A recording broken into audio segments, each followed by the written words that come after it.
I'll take the kids, so just get out and leave. After coming home from giving birth at my parents' house, I couldn't believe what I was seeing in front of me. Kevin, my husband, was lying in bed with his lover Brittany, and when I confronted him about it, he said something unbelievable. Get out and leave. Why did I have to be told such a thing by him? As I grew more and more frustrated with Kevin for not understanding his position, my father, Walter, who had come with me, spoke shocking words to Kevin. What? Divorce isn't possible. Because. At that moment, Brittany and Kevin turned pale at my father's words and learned a shocking truth. My name is Melissa. I've been married to Kevin for almost 3 years now. Kevin and I are co-workers. I work as a secretary at a construction company, and I often saw Kevin working at the site. But we only exchanged greetings and didn't have much interaction. We just knew each other's names. I started getting involved with him due to an incident. I got a job at one of the companies my father owns. At first, people thought it was thanks to my father. As a result, I became the target of harassment from Margaret, a feared female employee at the workplace. Overtime was a given, and all the unpleasant and troublesome tasks were pushed onto me while she left work on time. I thought about reporting it to my father, but Margaret threatened me, saying that she wouldn't forgive me if I did, leaving me stuck. You're still young, so you should be able to handle this much. When we were young, we did all the tasks we were asked without complaining. I felt overwhelmed by the excessive workload and mustered the courage to say it was too much, but Margaret only got angry. She would drag in stories from the past and end up giving me a long lecture. Every time, it was always about my character. Complaining about this is pathetic, you're weak, you lack guts, it's your fault. I could almost predict what she would say, as I was scolded more than anyone else. Being scolded every day like this, I started to feel mentally ill and my health deteriorated. Margaret even appeared in my dreams, shouting at me. It became normal to have such nightmares. I was troubled by her both at work and in my personal life, and started to feel depressed when the incident happened. As usual, when I arrived at work, I was hit by severe palpitations and shortness of breath. It felt like a near panic attack, and I couldn't breathe properly. I tried to calm down but couldn't control it, and crouched while holding my chest. But Margaret, seeing this, let out a sigh of exasperation. Stop with the exaggerated act and get to work, will you? You're in the way of people passing through. Tears flowed as I felt like I was about to lose consciousness. Even though I was in so much pain, why did I have to be spoken to like that? I wasn't lying. I was really suffering. I can't take it anymore. I want to escape from this environment right now. I was at my limit. Kevin happened to come to work and witnessed the scene, rushing to help me. Someone who's sweating and struggling like this isn't faking it. Stop saying stupid things and get someone to help, now. Kevin's shout echoed through the floor, and hearing it, other employees started to gather. Realizing it was an awkward situation, Margaret tried to escape, but she was easily caught by Kevin and dragged into the conference room. Other employees who had been harassed by her reported her to Kevin, and this information was quickly passed on to his father. As a result of this incident, Margaret was demoted. Finally, I regained some peace and continued working, supported by everyone around me. This also led to me interacting more with Kevin, and naturally, we developed a romantic relationship. I thought happy days would continue. But reality was not so kind. At first, I thought he was a good person, but I didn't realize he was actually a terrible man. Without knowing it, I became his convenient woman. Kevin, who was experienced, skillfully manipulated me. Before I knew it, I became dependent on him, doing everything he said. Unaware of this, I ended up marrying him and began a hellish married life.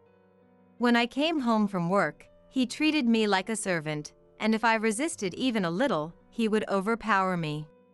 However, using a mix of rewards and punishments, he ensured I wouldn't leave, trapping me in his grasp. 3.5 years of this life passed, and then I found out I was pregnant.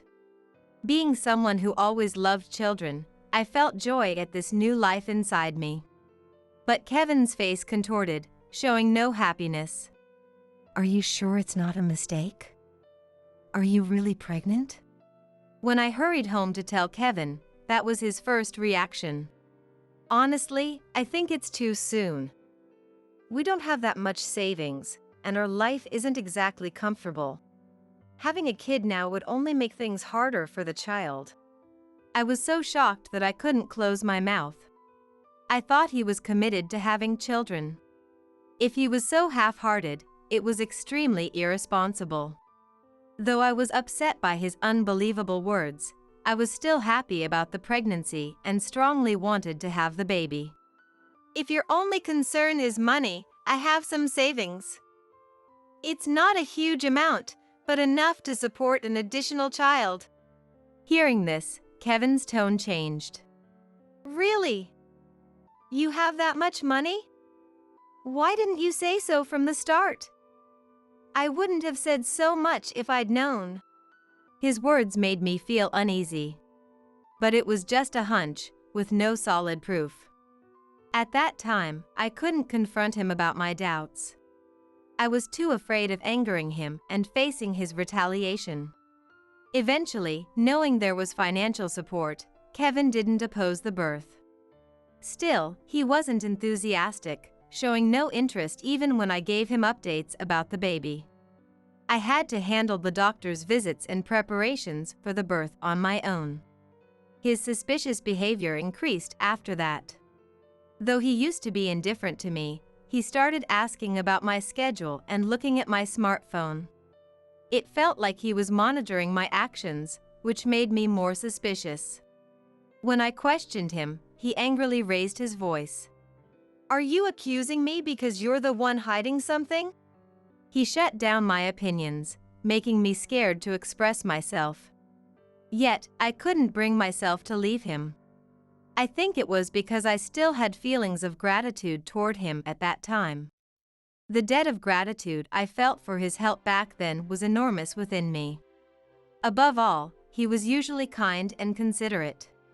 I still hadn't found the catalyst I needed to break free from that carrot and stick. I was constantly being manipulated by him. My parents, seeing my situation, were worried. They could no longer bear to watch and suggested that I come home to give birth. You're having a baby. It would be reassuring for you to be in an environment where you can rely on people around you. You tend to take on everything by yourself. And you hardly ever show any weakness. Why don't you handle the childcare at our place for a while? You can leave the housework to me. You don't have many acquaintances over there, do you? Just as my parents said. I had few friends, and no one I could easily consult with about parenting.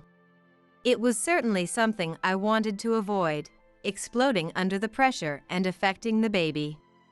I gratefully agreed to my parents' offer and decided to return home for childbirth. The day I was to return home arrived. Kevin dropped me off at my parents' house and immediately tried to leave. I still have work left, so I'll take my leave now.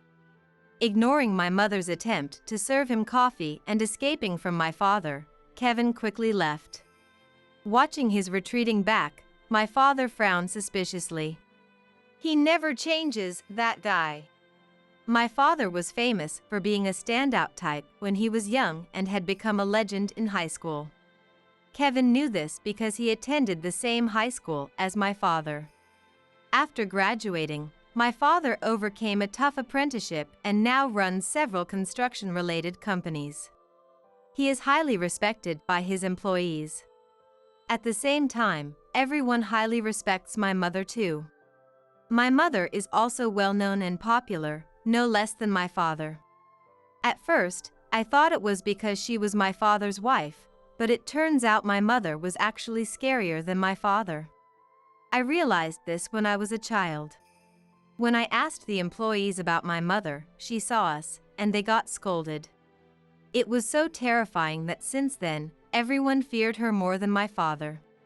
After returning home, I lived a life of luxury.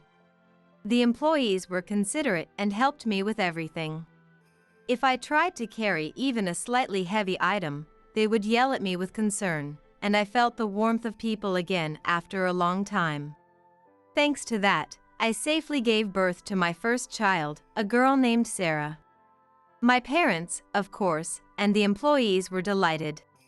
Amidst all this, I wore a gloomy expression. Are you still worried about Kevin? Yes.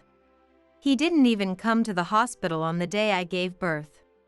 Apparently, there was an order mistake, and he couldn't make it back in time for visiting hours. So he said he would visit later and canceled attending the birth. In such a ridiculous situation, I raised my voice for the first time. Work can be entrusted to others. But childbirth is only today. It's my first time, and I'm very anxious. It's awful to leave me alone. Can't you make some time? Please come see me. That it was work. I usually gave up with the excuse. But this was childbirth.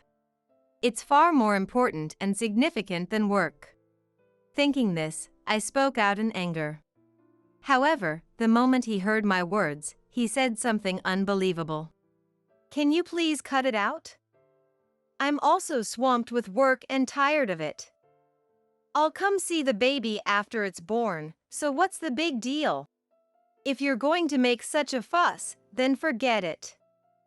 I won't bother coming to see you either. He hung up on me without even waiting for my response, saying only what he wanted to say. I tried calling back, but he had either turned off his phone or was ignoring my calls. In the end, I faced childbirth alone. The baby was born safely. After Sarah was born and I regained my composure, I realized I couldn't continue like this. I sent him a message about the birth, hoping it might open a line of communication. But all I received in return was a simple congrats. He didn't contact me again, and I found myself frequently calling the center to try and reach him. This can't go on. I need to confront him. Determined, I decided to try contacting him again. Melissa, we need to talk. Suddenly, my father, who had just finished work, showed up with two of his employees, Robert and Daniel, calling for me. Seeing their serious expressions, I knew something was wrong. I swallowed hard and sat down across from the three, asking what was going on. Please stay calm, but Kevin might be cheating on you. What?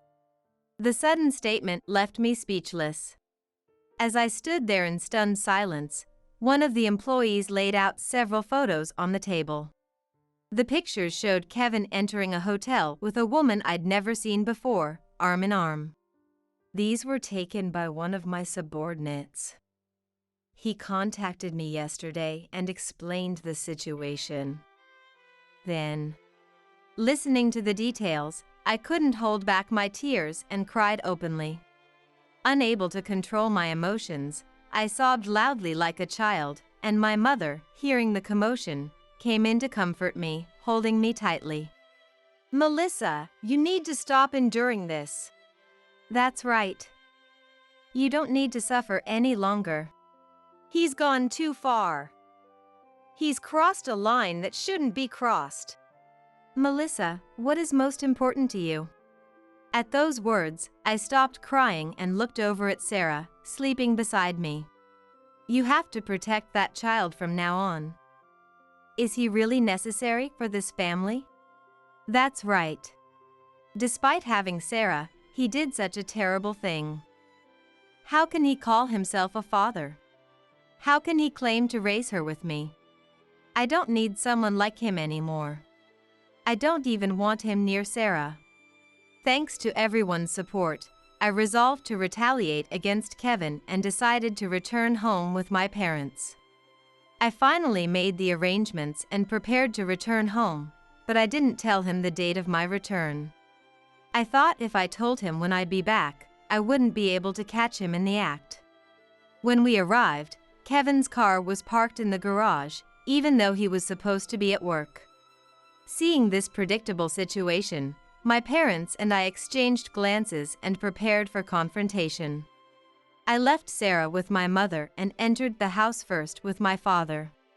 The house was eerily quiet, with no sign of anyone.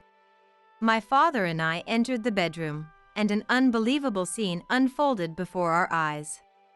There they are.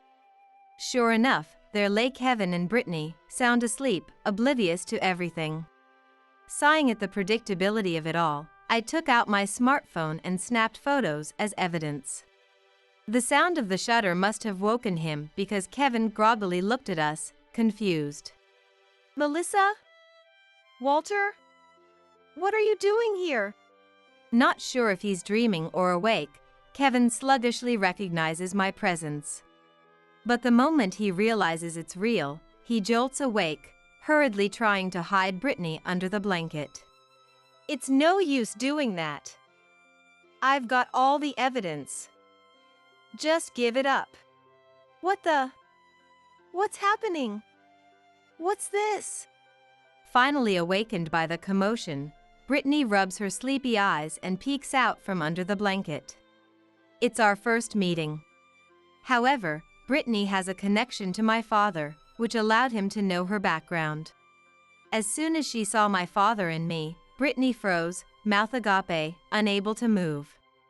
I can't believe you're boldly cheating in broad daylight.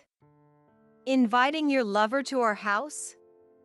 Don't you have any sense of danger? Although I know her background, I intentionally call her lover to keep her unaware. Kevin's shoulders twitched upon hearing the word lover. How do you know about this? And why didn't you say anything? You didn't tell me when you'd be back. If I told you, I wouldn't be able to catch you like this. Knowing you, you'd delete all the data from your smartphone. So, how's your little affair going while I was away these past few months? As he fumbled for words, I continued, provoking his emotions. He glared at me with an enraged expression. But I remained unflinching and looked down on him with disdain. You knew I was cheating? Of course. Do you know how many of your acquaintances work at our company? It would be strange if I didn't find out. At that moment, Kevin, who had been flustered, laughed and said something surprising. If you already know, fine. It's over between us. You can have the kids, just divorce me and get out. I have a better woman, and frankly, I don't want to take care of the kids. My love for you dried up long ago. Suddenly, anger surged within me at his declaration of divorce. Instead of apologizing, he has the nerve to say that? Why do I have to put up with such arrogance? Just as I was about to retort, my father stunned Kevin with his words. What? Divorce isn't an option. You still owe me a debt. Do you think I'll let you off without repaying it? At those words, Kevin's face turned pale in an instant. At the same time, Brittany widened her eyes and looked at Kevin. Debt? What's this? What do you mean? It seemed Kevin hadn't told Brittany anything. She glared at Kevin with questioning eyes, and Kevin avoided her gaze. That's... Sweat trickled down Kevin's forehead as he struggled to explain. Knowing everything from my father, I silently watched their exchange. Did you really think you could do something this stupid without repaying your debt? I stayed silent for Melissa's sake, but not anymore. Melissa knows everything now. What? Kevin's face showed obvious shock, confirming my father's suspicion. Kevin had been taking advantage of my father's kindness towards me all this time. However, my decision to get back at Kevin changed everything, and my parents no longer needed to hold back. In front of Brittany, who knew nothing about the situation, we humiliated him. So, she doesn't know about your situation, does she? Let me enlighten you. All the good times he has given you, it wasn't with his money. It was all borrowed. He made debts with other people's money. What? Brittany was visibly shocked by the sudden revelation. But she still couldn't fully believe it and looked at him with concern. Seeing this, my father made a phone call to convince her. Then, as if on cue, my mother came into the house. It must be hard to believe this out of the blue, but let me tell you something even more unbelievable. With a sinister smile, my father handed a document to Brittany, which my mother had brought. Kevin instantly knew what the document was. Stop it! Please, stop! Kevin, desperate to keep it from being seen, tried to grab it from my father, but he was no match for my father's strong build. My father easily resisted and handed the document to Brittany, revealing the shocking truth. Kevin is a pathetic man who made a huge debt through gambling. Gambling? Brittany looked at the document, which was a loan agreement. This is proof that we lent him money. Our lawyer prepared this affidavit. The loan agreement showed that he owed my father $20,000 and had his signature. There was also a clause that stated any breach would be severely punished, reinforcing my father's statement. To further prove his point, my father showed a video from the surveillance camera, which he had transferred to his smartphone. This proves the debt isn't a lie. Kevin begged me to cover his gambling debts while Melissa was away. What the hell? You lied to me? You were happy with the gifts, weren't you? Even if it was debt, I got them for you. Money is money. Stop complaining. He had been paying for Brittany's branded items and dates, using up all his living expenses. Brittany, thinking Kevin was wealthy, was easily deceived and became his mistress. The situation was ridiculous, and a sigh of exasperation escaped my lips. How can you talk about divorce or infidelity when you haven't even repaid this money? Enough of your nonsense. My father, who rarely raised his voice, shouted, scaring Kevin into a pathetic whimper. Kevin, usually arrogant, was now like a cat caught by the scruff of the neck in front of my father. Panicking under the intense pressure, he desperately looked around for an escape. Then, he decided to shift the blame onto someone else. He pointed at me and, unbelievably, started making me the villain. It's your fault for getting pregnant. If you hadn't had a child, I wouldn't have done any of this. What? I couldn't understand what Kevin was saying, and in his confusion, he continued to lash out at me irrationally. If you give birth, I'll lose my free time. I only married you for the housekeeping. I never wanted kids. He continued to say incredibly cruel things in front of our child without any remorse. My mother, not wanting Sarah to hear those words, gently covered her ears with her hand. I glared at Kevin, who was making these unbelievable statements. You have to prioritize the child and you won't have any free time after work. I absolutely hate that kind of life. So I thought I'd enjoy myself a bit before that. And then... He had started gambling because he couldn't cover the costs of his dates with living expenses. He had spent money on horse racing. As a result, he accumulated $20,000 in debt in a single day. Panicked, Kevin turned to my father for help, asking him to cover his debts. But that wasn't the most shocking part. And what did you do to repay that debt? Kevin, threatened by my father to tell everything, looked around nervously. I continued to glare at him until he reluctantly began to speak in a low voice. Savings. I can't hear you. Kevin, too embarrassed to say it in front of Brittany and me, spoke in a low, awkward voice. But my father wouldn't allow that. He raised his voice to intimidate Kevin, who then shouted in desperation. I used Melissa's savings. Brittany looked at Kevin in disbelief, shocked by his words. He didn't attend her childbirth because he wanted to recover the lost money using her savings. He was at the racetrack on the day of her childbirth. The story about work was a complete lie. Kevin, now resigned, hung his head in shame as my father spoke, looking at him with disdain. To add to my father's words, my mother began to speak. One of our employees happened to be off that day. They were also at the racetrack. They saw a person yelling at the horses with bloodshot eyes and were shocked when they recognized him. It was someone they knew. They said they felt ashamed and disgusted. It was actually thanks to this employee's report that we noticed something was wrong with Kevin. He told my parents about it, which led to the discovery of Kevin's debts and lies, prompting my father to call him to the office. At that time, we didn't suspect he was cheating, so my father agreed to his request under the promise that he would repay the debt. Determined to ensure Kevin kept his promise, my father set severe penalties if he failed to do so. Kevin probably thought everything would be fine as long as his affair wasn't discovered. It's a perfect example of poor planning.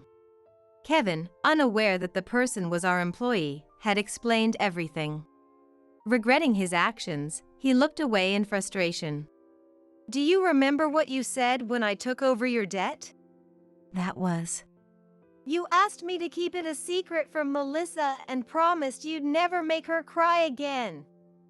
You begged me to let it go, saying if you ever hurt Melissa again, I could do whatever I wanted with you.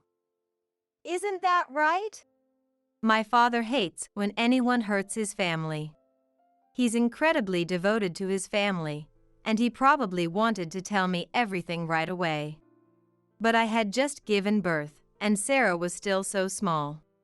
In my exhausted state, he couldn't bring himself to tell me. After discussing it with my mother, they decided to forgive Kevin just this once, on the condition that he would repay the debt and take care of me. I'm sorry, Melissa. We even got a lawyer and had him write a pledge, but we weren't thorough enough. We should have cornered him more at that time. My mother, concerned about my exhaustion from childcare, tries to comfort me. Her kindness and warmth make me feel like crying. I responded to my apologetic mother, understanding their feelings painfully well. You two don't need to apologize. It's all Kevin's fault and that mistress of his. That's right. Really, they did such a horrible thing. Unlike my angry father, my mother had a frightening smile on her face. Seeing my mother, Kevin trembled, trying to escape from my father's grasp towards the door. But I wouldn't let that happen. I stood in front of him, and soon my father was beside me, blocking Kevin's way. My mother handed Sarah to me, then cornered Kevin against the wall, leaving him no escape. Not only have you not repaid your debt, but you're also cheating. And now you want a divorce? Don't talk nonsense. Kevin, completely cornered, turned pale. Seeing his pathetic state, my mother pressed the pledge against his face. You said you'd do anything if you broke this pledge. So, let's make sure you keep that promise. Anything. Melissa, you decide. My mother, who had been silent until now, turned to me with a bright smile. I nodded in agreement and walked up to Kevin. From now on, I'll treat you like a doormat. Don't think you'll get to go home after work. I'll give you so much work you'll be exhausted.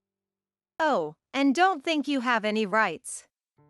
You betrayed not just me, but also my parents. No. That's too much. I might have done terrible things, but being treated like this. What are you talking about? You took someone else's property and betrayed us. Do you think you deserve any rights? I leaned in closer to him, widening my eyes as I peered into his face, causing him to let out a small scream in fear. Divorce is too lenient. You'll work for us for the rest of your life until we're satisfied. If you get off with just being a doormat, consider yourself lucky. As I stepped away with a smirk, Kevin could finally imagine what was coming next. He hung his head in despair and collapsed to the floor. Seeing this, Brittany turned pale with fear, desperately looking around for an escape. Noticing her, my mother approached Brittany, who let out a small scream and stiffened. You knew he was married, didn't you? Huh? No, I mean... Startled by the sudden attention, her eyes widened. My mother put her arm around Brittany's shoulders with a smile. Don't think you can escape. We've already found out who you are and how you met Kevin. Hearing this, Brittany let out a gasp of shock. In fact, Brittany was the daughter of the president of a company that did business with my father's firm, and she was married. My father, who knew her husband, immediately informed the president and her husband. Upon learning the situation, her husband was furious, and the president apologized to us. He even gave us permission to handle her however we saw fit, just like Kevin. Your husband and our CEO have already agreed to this arrangement. You will move into our company housing and work hard. Of course, there will be no salary. Your husband suggested this as compensation. My mother, smiling like a devil, delivered this news. Realizing the hellish days ahead, Brittany, in tears, begged me for forgiveness. Seeing this, Kevin also ran to me, pleading for mercy. Both of you, calm down. Please. I gently spoke to them, urging them to look at me. They probably thought my tone meant I would forgive them. Their faces showed a faint glimmer of hope. However, that was impossible. With a beaming smile, I said words that would plunge them into despair. Can you stop apologizing? It's making me feel sick. At this point, do you think I'll forgive you? The past won't change, and my scars won't heal. No way. Don't think you can escape. Our employees are eagerly waiting for your arrival. Let's head to the dorms now. We'll manage all your living expenses. I'll give you pay slips, so don't worry. With a spiteful smile, I informed them. Resigned, they quietly followed us. Later, when we explained the situation to my in-laws, they were furious and ashamed of him. They apologized to me and gave their permission to handle it as I saw fit. Moreover, my father-in-law, being a police officer, and my mother-in-law, a lawyer, promised full cooperation. If Brittany or Kevin tried to seek their help, they would return them to us with a smile, fully supporting us. Thanks to this, both Kevin and Brittany ceased their futile resistance and became compliant. I then demanded compensation from both of them. Kevin, who not only cheated but also tampered with someone else's property, was asked to repay more than double the amount. With the added burden of child support, he despaired at the figure. He claimed he couldn't possibly repay it, but there was no escape. If you work hard from morning till night, you can repay it. You're in your 30s, you should be able to clear the debt by retirement. Though you won't have time for leisure. My father, laughing heartily, said these terrifying words. Hearing this, Kevin protested, saying he'd rather go to prison. However, his resistance was in vain as he was immediately thrown into a harsh work environment. Kevin was assigned to the most physically demanding department in our company, filled with former rugby and football players, all extremely tough. Already busy, Kevin now had to work tirelessly to repay his debts in compensation. Meanwhile, Brittany was assigned to a new company my father established, specializing in oil waste collection. She dealt with dirty tasks daily. Initially, she resisted like Kevin, prompting my mother to assign her to a similarly tough department. As expected, the grueling work overwhelmed her, and she pleaded with my mother for a transfer, unable to continue. Reluctantly, she was placed in her current company. There, many strict employees surrounded her, and she, being naive, struggled with the harsh realities of the job, crying every day for months. However, perhaps finally resigned to such a life, he is now working desperately despite his emaciated state, struggling to repay the demanded compensation. It was truly a living hell, a phrase that perfectly described the grueling days the two of them endured. Meanwhile, I observed their situation from the sidelines, living a comfortable life. Thanks to the compensation money I received from them, I didn't have to work until Sarah entered elementary school, allowing me to spend leisurely time with her. But as Sarah started school, I found myself with more time, so I returned to work. My worried parents helped me change jobs, and I am currently working with them. When Sarah asked about Kevin, I told her everything honestly. I feared she might want to go to him after knowing the circumstances, but my worries were unnecessary. There's no way I would go to Dad after hearing this. I'm glad, Mom, that you were saved from that. As long as I have you, I don't need Dad, Sarah said calmly, to my astonishment. She seemed completely indifferent to Kevin and did not even consider him her father. Now, my father has taken on the role of her father figure. Their relationship is very good. Sarah is so fond of them that she calls my parents by nicknames. I'm so happy that both you and Sarah are smiling. I'm sorry for causing you worry. From now on, I won't make you worry unnecessarily. I can manage without a man. Because I have many dependable people around me. With their support, I will continue to enjoy my life. Hey, you're the new hire, right? Go fetch me some coffee for now. I'm tired from walking all the way here. Huh? I doubted my ears, but what I just heard didn't seem to be a mistake. There was a shop on your way here, right? Go buy some coffee there. Why would I do that? As soon as I blurted out what I was thinking, Riley's face clouded over again. How long does it take you to buy some damn coffee? Riley crossed her legs on the sofa and said irritably, perhaps sensing my approach as she fiddled with her mobile phone. And I don't even need that much coffee. God, you're really dumb. Well, whatever, just hurry up and give it to me. Riley held out her hand to me, but I didn't hand her the coffee. No, you shouldn't drink this right now, I said, refusing. My name is Stella, 35 years old. I'm currently on a plane back to America. As the American cityscape gradually comes into view from the sky, I feel nostalgic for my first return to the US in 7 years.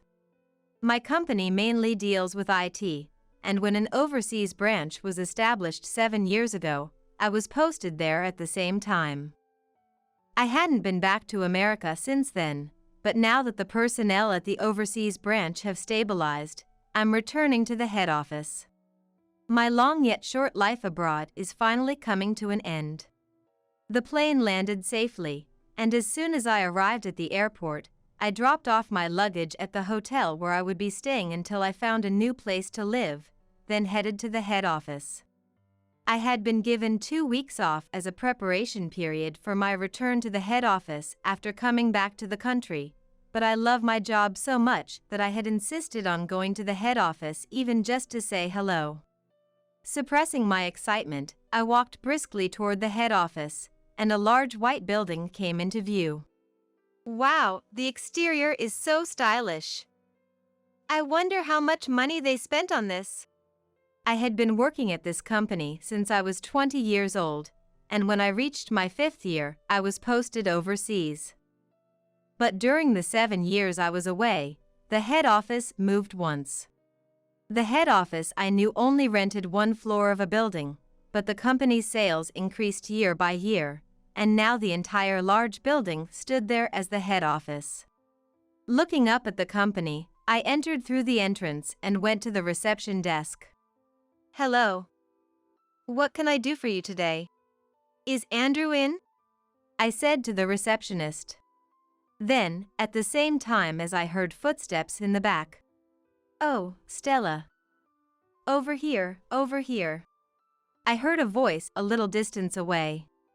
Turning around, Daniel, my subordinate, came running up to me. Long time no see, Daniel. Daniel was an employee who had been my subordinate before I was posted overseas, and we said that it would be nice to see each other again when I came back. Apparently, he had been working diligently for the past 7 years, and today he came to greet me. Geez, Stella. When I heard you were coming all of a sudden, I rushed to finish my work for the day. Really? You didn't have to. But thank you. When I said that, he smiled a bit shyly. Andrew is on duty, so let's go right away, he said, guiding me to the elevator. We went up to the 8th floor, and as soon as we got off the elevator, Daniel's mobile phone rang. Judging from Daniel's tone of voice, it must have been a client or a superior. Gone was his earlier casual demeanor, replaced by a proper, businesslike tone. I'm sorry, Stella. It seems there's an urgent need for project revisions. Andrew is in the room to the right at the end of this hallway, so could you go ahead without me? Sure, no problem. Thanks. With that, Daniel headed for the elevator. I saw him off and started walking down the hallway as instructed. Along the way, I saw a nice office and the employees working, glancing sideways as I walked, when someone tapped me on the shoulder from behind. Yes? I turned around to see a woman in her mid-20s carrying a large amount of documents. I haven't seen your face before. Are you from another department? Perfect timing. Can you take these to the second conference room? With that, she shoved the files and documents she was holding at me. Huh? Well, I just arrived today, so I don't really know. When I said that, the female employee made an obviously unpleasant face and let out a big sigh. Useless. We don't need this kind of mid-career hire. Well, whatever. Can you just carry them for now? They're heavy. I wasn't sure what was going on, but I took the documents as they were handed to me. Then, I caught a glimpse of her name tag, which read Riley. I was just confused, as I had never been badmouthed like this upon first meeting someone. Leaving me standing there, Riley was about to turn her back and walk away, but she quickly turned around as if to check on me. What are you standing there dumbfounded for? Follow me. She glared at me. I was a little irritated by her words and actions, but I couldn't just leave the documents and leave. I thought it would be okay to just deliver it for a bit, so I followed Riley. The second conference room Riley mentioned was on the 2nd floor, quite a distance away. By the time I arrived at the conference room, I was quite exhausted from the weight of the documents I was carrying and the considerable amount of walking. Okay, good work. Just leave that there. Riley instructed me with a cool face. Well, you're a new mid-career hire and you were able to help me with my work, so that should be good enough. If anyone asks where you were, just say you were helping Riley with her work. I wondered if Riley was a person of considerable authority, given her high-handed attitude toward me, whom she had just met. Rather than being annoyed with her, I was more curious about that. I left the second conference room with Riley. Well then, I'll be going now, I said, and was about to head for the elevator when Riley stood in front of me as if to stop me. Huh? What was that just now? What do you mean? That "I'll be going now" attitude. You should say thank you very much normally. I didn't understand the point of being scolded for my choice of words by someone so high-handed and incapable of using polite language, but I held back, thinking that I shouldn't argue right now. I apologize. Excuse me. When I apologized, Riley smiled a bit, perhaps in a better mood. Well, it's almost a miracle that someone like you was hired mid-career at this company, so be careful with your superiors. I wanted to argue back, but I had somewhere I needed to go, so I endured it in order to end the situation quickly and leave. Hey, you're new, right? For now, go buy me some coffee. I'm tired from walking all this way. Huh? I doubted my ears, but apparently what I just heard wasn't a mistake. There was a shop on your way here, right? Go buy coffee there. Why would I do that? When I blurted out what I was thinking, Riley's face clouded over again. You probably don't know this since you're new, but I'm the daughter of the head of the business division at this company. Do you have any idea how much power the head of the business division has in this company?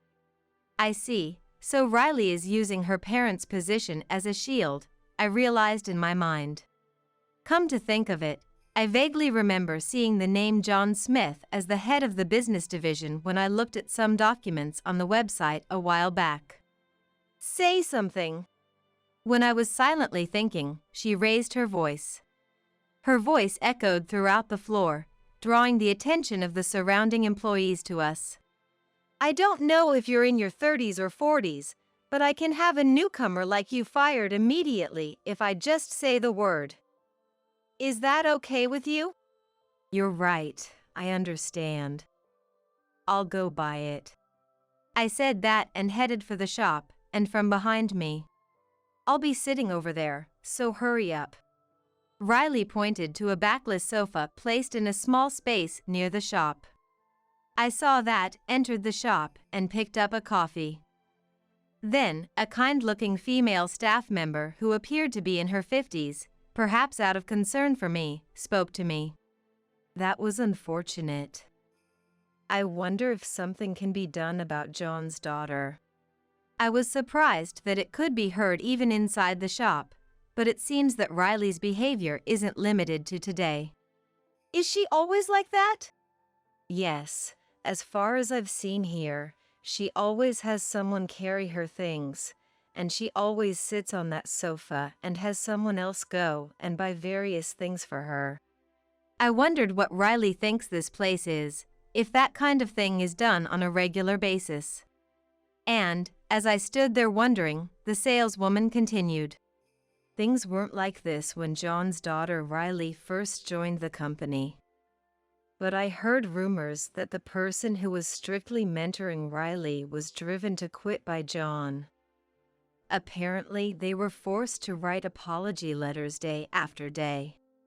I could barely contain my frustration thinking about how Riley's attitude must have gotten worse and worse once she realized she could eliminate anyone she didn't like by asking John, after getting hired through connections in the first place.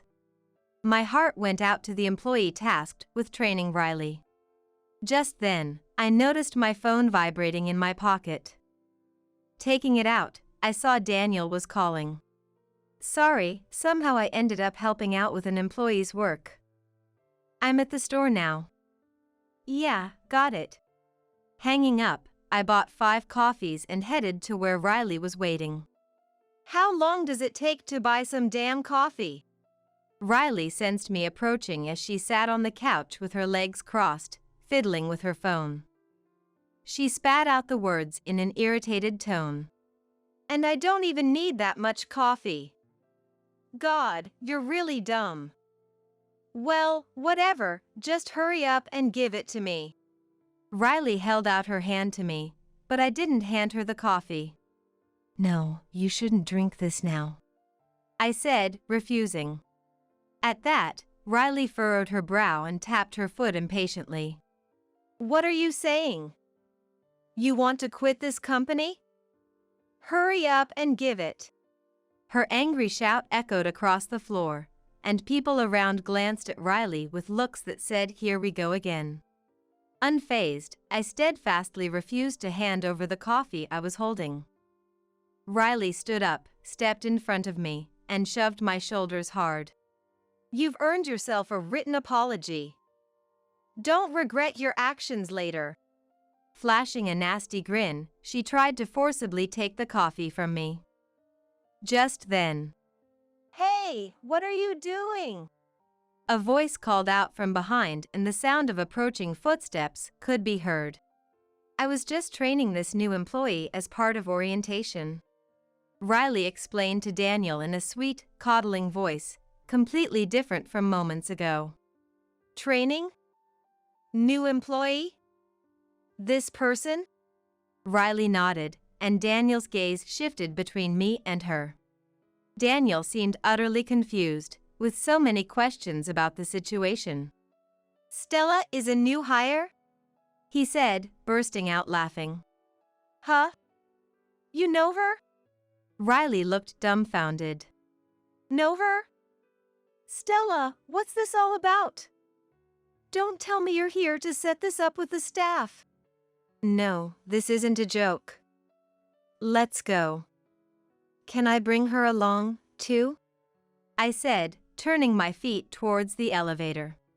Wait a minute. I still have work left. Riley tried to make an escape. No, I think this is more important than that work, so come with us. I replied. Silence filled the elevator, broken occasionally by Daniel chuckling to himself. Arriving on the 8th floor, we walked down the hall. Rounding the corner at the end, there was a room labeled President's Office. Riley trailed nervously behind me. Excuse me. Daniel opened the door, and inside a man was staring at his computer screen. As soon as our eyes met. Welcome back. Long time no see. Don't tell me you were checking out the office, too? It's awesome, right? I was very particular with the design. Andrew greeted energetically. It's been a while. Sorry I'm a bit late, Andrew. That's right, the person I was originally planning to meet today, Andrew, is the president of this company. HM? Who's that employee? As Andrew spoke, Riley shook with surprise. Andrew, apparently Stella was mistaken for a new hire and ended up helping with work. Daniel explained with a laugh, and Andrew roared with laughter. Stella did? After laughing heartily, Andrew's expression quickly turned serious. But why would you have a potential client help out like that? What's your name? He turned to Riley. Riley's bravado earlier was gone. She answered quietly, her head slightly bowed. Riley Smith, from sales. Smith? That name rings a bell. Andrew rubbed his chin, deep in thought. She's John's daughter, apparently. More importantly, mind if I sit on that fancy couch? Stella, your sarcasm has improved since going abroad. Andrew and I laughed together as we sat on the sofa. I lined up the coffee I bought on the table and looked at Riley. Go on, Riley, have a seat. Oh, yes. Riley replied, a bit startled, looking puzzled by how friendly we were with each other. But Stella, don't give Daniel too hard a time. He's this company's CTO now, you know. In an IT company like ours, the CTO wields considerable power among the executives. I felt proud seeing a subordinate I've known for so long reach such a position. It's all thanks to Stella. But you didn't have to go buy coffee, we had some prepared here. Daniel picked up the coffee I bought, looking perplexed. It's fine once in a while. Reminds me of our old meetings. We'd drink coffee like this and have really long discussions, remember? Andrew laughed nostalgically at my words. That was back when Stella was still this company's CEO. Those were fun times in their own way. Sometimes we'd argue until morning. What did you just say? When this person was CEO? Riley suddenly raised her voice, looking shocked. New employees like you probably don't know, but Stella used to be this company's CEO. To think she'd be mistaken for a new hire, He said, barely containing his laughter. I guess it means I look young. No big deal. I suppose. But when Stella made the call to expand overseas first, leaving the company to me and going to the foreign branch alone, I wondered what would happen. Thanks to that, the company has grown this much. Andrew looked at me with a serious expression. If Stella wants to return to her old position, I'm prepared to step down. I laughed at Andrew's words. What are you saying? We started this company together. I have no intention of becoming president again now. Let's keep going with you as CEO and me as COO. COO refers to the Chief Operating Officer, essentially the number 2 position in a company. I started this company with Andrew out of a single apartment unit. When we grew the company to the point of renting an entire office floor, I thought we should expand our activities not just in America, but overseas as well. So I flew abroad. But it's quite inconvenient for the CEO to be absent from headquarters. So I entrusted the role of CEO to Andrew and devoted myself to work overseas as COO. In the first place, this company was something the two of us started together. We always made decisions as a pair and apologized together when we made mistakes. I didn't care who was above the other. There should be a photo and short bio of me in the materials handed out when employees join, but Riley got hired through connections, so she probably never looked at that stuff. That's likely why she never realized until now. So Stella, want to have another discussion until this coffee runs out for old time's sake? Looks like there's an extra one. Daniel, put that in the fridge. It's fine. There's someone I want to call. That one's for them. As you said, looks like we'll be here a while today. I glanced at Riley. Her back was straight, but she refused to meet my eyes. I had Daniel call a certain person for me. A few minutes later, there was a knock and the door opened. You wanted to see me? A man poked his head in. The man looked at Riley sitting on the sofa with a slightly surprised expression. Riley also seemed startled to see him. This must be John.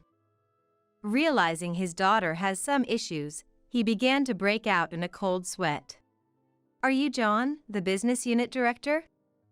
I'm Stella, the COO. Please, have a seat. Stella, I heard you were returning from overseas. It's an honor to meet you. What brings you here today?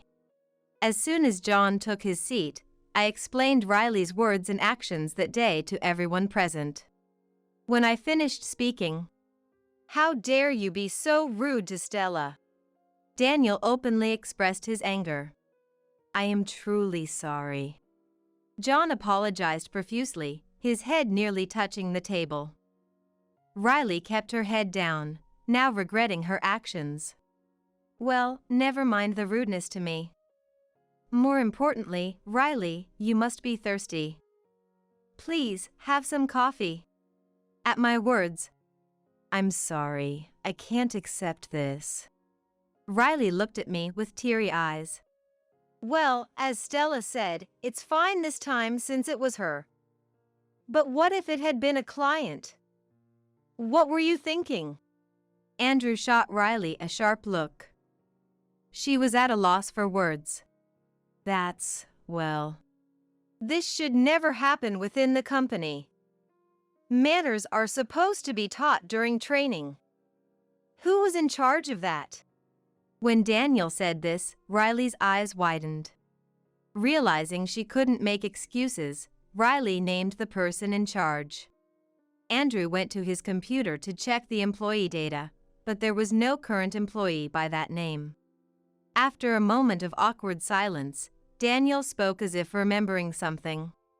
Could that be the person who submitted their resignation along with that memo? You know, the one that said, "I've reached my limit and please forgive me." It seemed the saleswoman's story wasn't just a rumor after all. Sweat poured from Riley and John, proof of their guilt. John, do you have any involvement in this? Well, I wouldn't say no involvement, he replied uncomfortably. Andrew spoke in a low voice from his computer. Is it really so difficult to answer Stella's question with a simple yes or no? As the business unit director, please strive to speak and act responsibly, and not give vague replies. Andrew carries himself with dignity during important discussions like this. I've long thought this side of him is well suited to lead everyone as our representative. Stella, I'm so sorry about today. I didn't know. Riley apologized to me rapidly, perhaps finally understanding her position, or maybe trying to resolve things before John could speak. Honestly, I thought if you're going to apologize, you shouldn't have done it in the first place. However, seeing that John still wasn't scolding Riley, I was convinced she was still being spoiled even now. Well, if many people are troubled by her usual attitude, she won't be able to stay with the company. But why don't we decide John's punishment based on the results of the investigation? Andrew and Daniel nodded at my suggestion. For the time being, we had Riley and John leave the room that day. On his way out. Wait, me too? John mumbled under his breath, but no one answered him. I chatted and laughed with Andrew and the others that day, reminiscing and discussing my work overseas. They showed me to my new desk. My desk was in a private office, as spacious as the president's office. Thrilled that our company had grown so much, and excited to have the private workspace I'd dreamed of, I went home that day. 2 weeks later, I officially reported to headquarters and introduced myself to the employees. Some of the employees near the store that day seemed to recognize me and looked surprised. I contacted the employee driven to quit by Riley and John. The company apologized and arranged for them to return to work. Though we were the ones who should be apologizing, the employee thanked me. The internal investigation results for Riley and John were quite bad. As rumored, Riley had pushed her work mistakes onto others and used John's authority to prevent superiors from complaining. John frequently harassed female employees, abusing his position. Upon hearing the results, I immediately summoned them to my office. Riley followed behind John, refusing to meet my eyes. I was astounded her pride still won out after all this, but I was too busy to dwell on it for long. Stella, I apologize for the other day. Riley seems to be reflecting too, so. John made excuses, but I ignored them all. John, you pulled strings for Riley's hiring, correct? I reviewed the interview records from the past few years. There were none for Riley. Surprised I had investigated that far, John pulled a handkerchief from his pocket to wipe away the sweat dripping down his face. He was likely panicking now that it came to light he had nepotistically hired a family member. Moreover, your internal evaluations are quite poor. This cannot continue. Please, anything but firing me. I'm fine with Riley being fired. John blurted out in a panic. Even Riley seemed shocked by his words. No, I won't fire you. But would you two be open to transfers? John quickly nodded in agreement. However, you two can't go to the same place. I'll notify you of the transfer locations later. Can you wait until then? Riley made a slightly disgusted face, but said nothing. Riley, you can speak Spanish, right? Well, you'll have to learn it there regardless. At my words, Riley's expression filled with dread. I can't. She mumbled, head still bowed. Very well. I have a meeting, so we'll leave it here for today. John left first with a deep bow. Riley followed after him. She tried to leave silently, shoulders slumped dejectedly. Riley, I hate to say this, but it's not okay to leave without a word, right? You taught me that yourself. At my comment, Riley left, her face pale. Later, John was given a transfer notice to a rural branch office, effectively a demotion. However, rumor has it he couldn't stand this treatment and has begun job hunting. As for Riley, she was given an overseas transfer notice. But having lost John as her shield and realizing she could do nothing alone, she stopped coming to work without notice after that day. I never saw her face again. Our company's sales steadily grew after that. We apparently ranked in a magazine's list of companies people want to work for. Several months later, one morning I was hurrying to work for an important client meeting. Near the office entrance, I spotted Andrew. He noticed me too and greeted me cheerfully. Morning. I bought coffee for you too, Stella. Thanks. This coffee? Guessing today will be a long one. I laughed, looking at the coffee in my hand. Andrew laughed too, but his expression turned serious. So, are you free after work today? His usual dignified demeanor was replaced by a lack of confidence. I sighed, looking at him like that, and chuckled. Andrew, it's no exaggeration to say today's deal will make or break the company's future. Please, remain my colleague until it's done. Dinner plans can wait until after. Hearing that, Andrew lightly cleared his throat and straightened his back. You're right, absolutely right. Well then, let's prepare. As I entered the company with him, I spotted Daniel smiling at us in the entrance. He must find it amusing to see Andrew flustered and red-faced beside me, greeting employees awkwardly as he walks. A lot happened right after I returned, but I look forward to my life here going forward.